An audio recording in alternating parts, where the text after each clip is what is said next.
Welcome to Windsor 411 Talk. I'm your host, Ida Terry. It is also day 2 of Black History Month. For all of those who are celebrating with me, happy Black History Month. We are going to be talking today, well, I should say our topic today is all things French. We're going to be talking about the City of Lights. This is the first European city that illuminated its streets with gas lights, and I thought that was pretty interesting. You guessed it, we are going to be talking about Paris, France. And Paris is known for a lot of things. In addition to being known as the City of Lights, it is also known as a city of love. Paris is also known for the City of Lights, City of Romance, known for its streets, its cuisine, museums, and monuments. And today we're going to be talking with Mike and Helen Anderson about their most recent trip to Paris. Helen is an associate professor at the University of St. Joseph College, and Mike is a retired environmental consultant. He's also an avid astronomer, right, Mike? Yes, that's correct. Yeah. And Mike and Helen, please welcome to the show. Thank you. Yes, great to be here. So, why don't you tell us about your trip to Paris? What inspired that trip? Well, back in October, I was reading an article in the New York Times that talked about a museum that had a fantastic exhibit. It had an exhibit that had not been seen in almost 100 years. It was an exhibit put together by a Russian textile magnate prior to the Russian Revolution, and he had gone on a binge, really, of collecting the art of all of the names that people are associated with the Impressionist era and the art of what was at that time called modernity, that was getting to be a change of style. Okay. And the article, when I first read it, I thought I was reading about an exhibit that was going to be in New York City. It turns out that as I read it more carefully, I found out it was in Paris. Okay. And I said, after a few days, I said to Ellen, I think we could go to Paris to see it. And that's how we got there. Oh, wow. And see, I thought you were going there just to be all romantic. Well, that would have been a nice idea, but it wasn't the reason at the time. Mike, you missed a fantastic opportunity to say, yes, that's what it was about. Well, it was all about the romance. There was a lot of interesting things that we did that we had a great deal of enjoyment in, and including the primary reason for our going. Okay. And you said it was an exhibit. Where was the exhibit? It was in the Fondation Louis Vuitton, and Ellen would pronounce it better. So see if Fondation Louis Vuitton. Oh, she has some French background. I do too, but she remembers it. Okay. And it was really fabulous, and the artwork he purchased with a huge amount of wealth. He purchased things that had just come out that are very magnificent works by Monet and Renoir and all these others, Matisse, Picasso. So it was really fabulous. And because of the Russian Revolution, the artwork was split up between the Pushkin Museum in Moscow and La Hermitage in St. Petersburg primarily. And between the Russian government and the French government and the foundation, they were able to put an exhibit together that brought all of this artwork back together, half of the collection at least, back together for the first time in 100 years. So that was what appealed to me. That's what. And Ellen, what other than going with your sweetheart Mike, what appealed to you about Paris? Well, what we did was we went to about 8 different museums. Okay. And some of which we had been to before. Okay. And we were thrilled to go back to.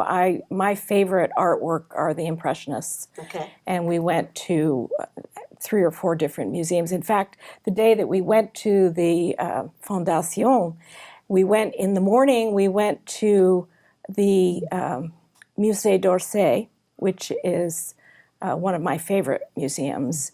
And then in the afternoon, we went to the Musée Montmartin Monet, which is in a small house that has a huge collection of Monets. And then in the evening, we went to the Fondation Louis Vuitton. And so 3 museums in the one day where we saw Monet paintings. And it was just wonderful. In fact, we saw one, Monet did lots of series of paintings. You know, everybody's heard of his water lilies. And we saw water lilies in many places, one of which I haven't mentioned yet, which was we hadn't been to, that was absolutely spectacular. But he also did other series. So he did a series of the Parliament buildings in London. And we saw one in the d'Orsay in the morning, and we saw a second one in the afternoon in the Montmartin Monet, and then we saw a third one in the Louis Vuitton in the evening. So we saw 3 different ones all in the same day in 3 different places, which was just lots of fun. So are the museums fairly close together? Or? Some of them are, but most of them, we traveled all over Paris. Outside, most of the time we were in Paris. Just one day we went outside, and we took the metro, and we took the RER, which is sort of the short range railroad, and we took buses, and we just went all over the place. Okay. Tell me about the cuisine. Mike, I know this is your question because you love food. The food was fabulous. What we did with the planning of the transportation, because it was a very ambitious thing. We would get out early in the morning. And as early as we could, because we were jet lagged, we weren't as prompt as I had hoped when we started. But we went out and spent all day traipsing from one place to the next, going on, as Ellen said, the buses, the metro, and so forth. And I had built into the schedule, because I'm obsessive about these things, and I built into the schedule some cushions on things that we could do without, or that we could spend more time in something, and made it so that we went to things in the evening that went late into the evening. So what we did to figure out where we were going to eat, and I've used this approach many times in travel, is that we asked the concierge or somebody on the staff at the hotel we're staying at, where do you recommend that we eat? And in many, many years of traveling, that's never failed us. They always know the places where their customers are going to come back happy after dinner. So this business of going out late, staying in a museum until 9 o'clock at night, and getting to a restaurant at 9:30, 10 o'clock at night, and having what was really, really good food. I mean, Paris is known for the cuisine, as you said. It is the imagination that is put into the presentation of the food. Having a nice glass of wine with dinner. Yes, it was, and it wasn't something that we planned. It was something that we just did based on what the not the maitre d', but the staff at the hotel suggested, and that made it delightful, because it wasn't part of this rigid planning that we had done. So, Ellen, what kind of dessert did he order? I don't even remember. I know he loves dessert. I don't remember. The 2 restaurants, the 2 evenings that we did go out to dinner this way, we walked from our hotel to the restaurants. They recommended places close by, and they were small, and most of the people in the restaurant were French. So they were the locals. We were not going to tourist restaurants. Oh, really? And one evening we had live music. It was a woman playing the piano and singing jazz. And she actually was American. She was singing in English with an American accent. So, but it was a lovely, lovely restaurant. The food was superb, and the other night was as well. So it was. I don't even remember what we ate, but I was just going to ask you. It was very good. But I think it's probably a good idea to walk, because that makes more room. Oh yes, for the food. We did a lot of walking. Yeah. The business of traveling on those modes of transportation was such that you had segments that you had to walk. Really? So I said, and we're spending 2 hours or whatever in a museum walking around. I said, Ellen, we want to actually take the sit-down transportation as much as possible because we're going to have to walk from the place to the entrance to those places and so forth. So, yes, we did get a lot of walking in and managed to cover a lot of territory efficiently. Yeah, go ahead. Oh, I was just going to say that you asked about the food, and one day we were at the Air and Space Museum, Okay. which was the one day that we went outside of the central part of Paris, and we were almost back to the airport, which is quite a ways out, 45 minutes on the train. We took a bus. It wasn't quite all the way out, but we went to the Air and Space Museum because the Air and Space Museum there has two of the Concords. Okay. And Mike wanted you were allowed to walk onto them. Really? And, yes. So he wanted to be able to say he'd been on a Concorde. So you guys didn't travel there on the Concorde? No. They're not flying anymore. They don't fly anymore. Oh, they don't? Oh, wow. They're all grounded there because they're too old. They never replace them. Okay. They're too I'm expensive. just going to let that one go. I Too did expensive. not know. Yeah. But we spent much more time there than Mike had planned in his plan. Oh. And so we were running out. We didn't really have time to have lunch. So we just went into the little cafe there. And they had a sit-down place, but they also had a quick snack, type bar. Yes. And we ordered a sandwich that was on a baguette. So you think this is it's not a fancy place, and it's not a real upscale place. The bread was delicious. Right. French baguette, they know how to, they weren't using crummy bread in this place. No? Good bread. It was really good. So even in the cheapy, quick place, the bread was really good. So what was it like coming back through customs? Were you allowed to bring anything back that you could tell us about here? This is the first time we've ever gone on a trip and bought nothing. Really? Usually we buy gifts for people or we buy gifts for ourselves. All the grandchildren? Exactly.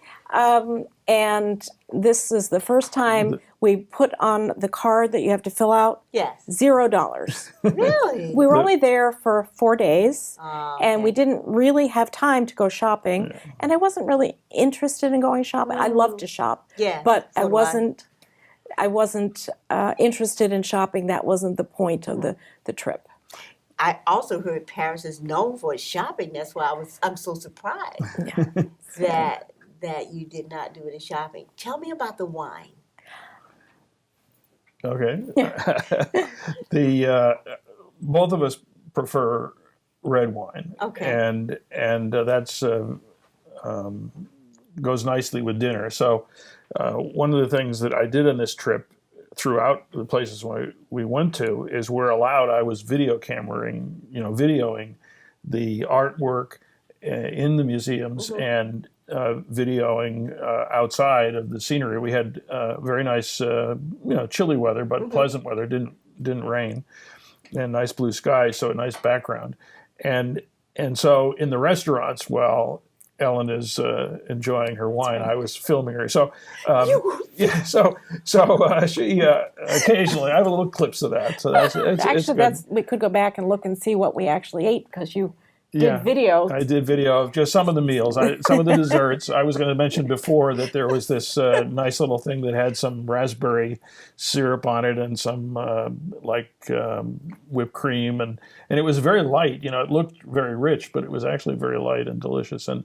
But you asked about the wine, so let me say the wine was superb. One of the things that I really appreciate about in Europe from our past experience is that you can have wine with a meal, and the cost of the wine is commensurate with the cost of other beverages, and you get a high quality for not much expense.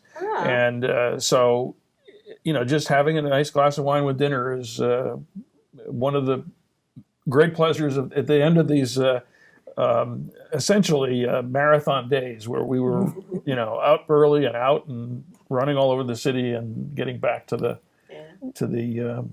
hotel and then out to dinner late in the evening. The first night we were there, we met friends who live in Edinburgh, and they joined us for a day. Yeah. So they met us on the first day, stayed in the same hotel. We went out to dinner together. We had lunch together the next day, and then they went back to Edinburgh, and we stayed on. But they wanted to take a cruise, a dinner cruise on the Seine River. So that's what we did. That's one of the famous the rivers. first night. Yeah. And it was very good food. And we had, I don't know what, 3 or 4 different glasses of wine. You Yes, had, I you know, remember one that. as an appetizer, and then you had a white wine with this course, and then you had a red wine with that course. So it was very nice. Yeah. Very nice. So. It's interesting you bring, well, I actually introduced the topic of wine. My brother-in-law, who lives in Burgundy, France, also has a winery. And for some reason, I can't remember the wine that he makes because it doesn't get imported to the United States. It's there. So I'll have to ask him about that since he won't let us taste it here in the U.S. But I'd just like to talk about one other. I mean, we did all these museums. okay. 2 things about the museums. One, on the last day we were there, we went to a museum called the Musée de l'Orangerie, Oh, wow. which That's is, a mouthful. it used to be the building where they protected the orange trees that were in the garden, Okay. in this particular garden, famous garden, the Tuileries. And so they no longer have orange trees there, but they've turned this building into a museum. And it has 2 large oval rooms that were designed specifically in conjunction with Monet.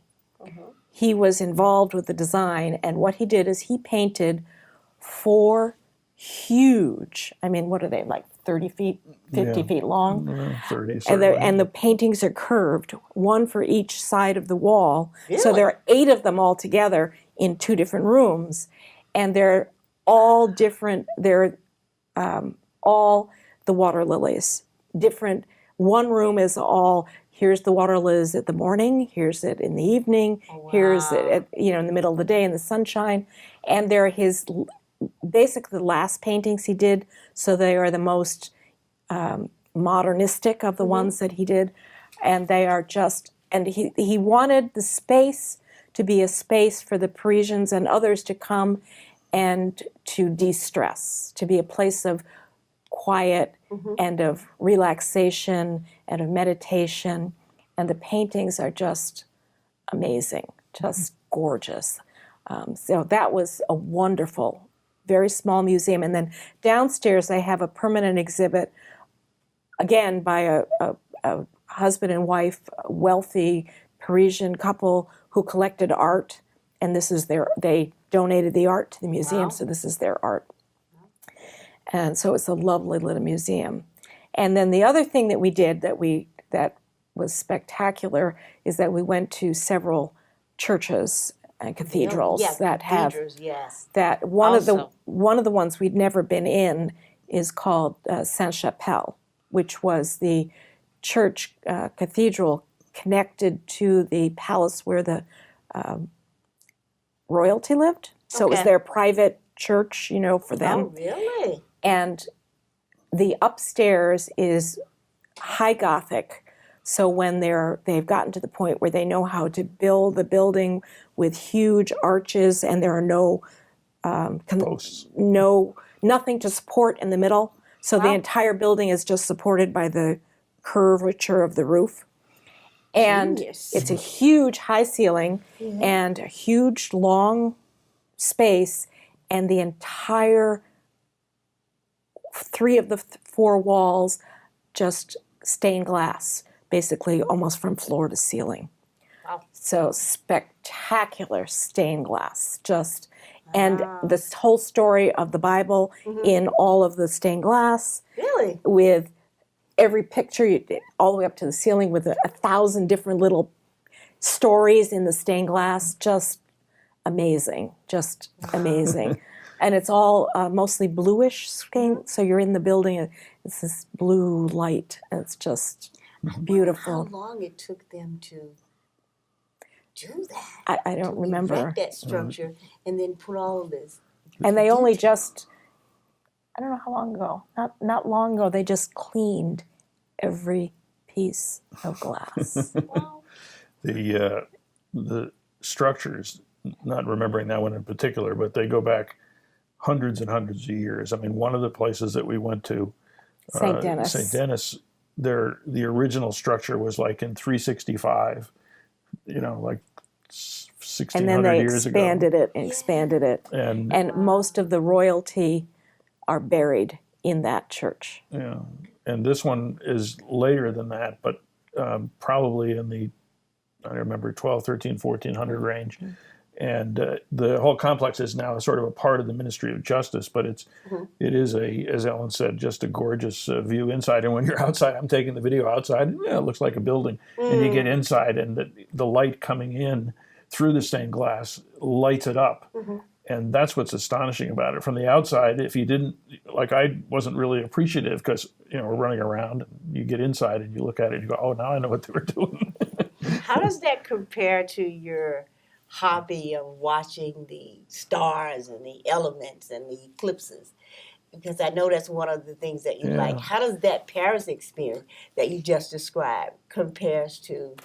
Well, I have a passion for the art as well. I was thinking of this earlier. My high school and college art teachers would be astonished if they were to hear that. But Really? I really do have a passion for the art. I enjoy the beauty of it. One of the things Ellen talked about, I'll just mention quickly something about Van Gogh. Van Gogh is one of my favorites, and the Musée d'Orsay has had a room where I filmed around the room years ago. And this time when I filmed and filmed his self-portraits, the one thing that really struck me was how he painted his eyes, the impressionist style that he uses on everything in the picture except the eyes, which look so real. Really? You look like he's looking at you. So that's the kind of thing that you get from looking at art, and you're looking back through the centuries at people, because when they're painting themselves or they're painting somebody else, you're looking at people who lived hundreds of 4, 5, 3, 2, 100 years ago. It's astonishing. So that's the passion I have for that kind of thing. And of course, the Air and Space Museum, and to see that is one of the things that the Concorde did was it chased a solar eclipse. So so that's the connection.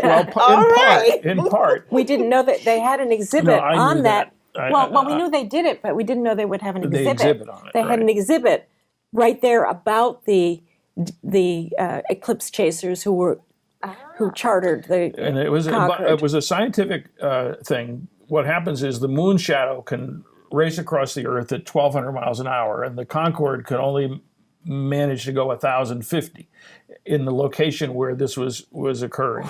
So they could keep up for a time.